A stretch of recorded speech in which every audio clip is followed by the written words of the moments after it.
ಚುನಾವಣೆಯ ಫಲಿತಾಂಶ ಏನು ತೋರಿಸ್ಕೊಡ್ತೈತಂದ್ರೆ ಏನು ಪಾರ್ಲಿಮೆಂಟ್ ಪೂರ್ವದಾಗ ಒಂದು ರಾಜ್ಯದಲ್ಲಿ JDS ಹಾಗೂ BJP ಮೈತ್ರಿ ಮಾಡಿಕೊಂಡು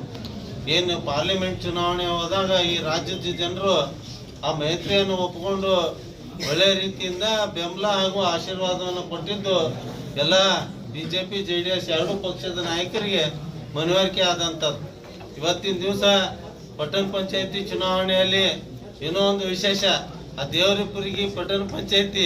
ಇದು 3ನೇ ಅವಧಿಗೆ, ಆ 3ನೇ ಅವಧಿಗೂ ಸಹಿತ ಜನತಾದಳದವರೇ ಅಧ್ಯಕ್ಷ ಆಗ್ತಾರೆ. ಅದೇ ರೀತಿ ಇನ್ನೊಂದು ವಿಶೇಷ ಏನಂದ್ರೆ ಇಲ್ಲಿ ಇರುವಂತ ನಮ್ಮ ಜನತಾದಳದ ಕಾರ್ಯಕರ್ತರು ನಾವೆಲ್ಲ ಗರಿಷ್ಠ ಹಿಂದಿನ ಶಾಸಕರು ಇರ್ಬೋದು, ಜಿಲ್ಲಾ ಅಧ್ಯಕ್ಷರು ಇರ್ಬೋದು, ನಮ್ಮ ಹಿರಿಯರಾದ ಸಂಸದರು, ನಮ್ಮ ಅಧ್ಯಕ್ಷರು ಸೇರಿ ನಾವೇನು ಒಂದು ಮೀಟಿಂಗ್ ಅನ್ನು ಮಾಡಿ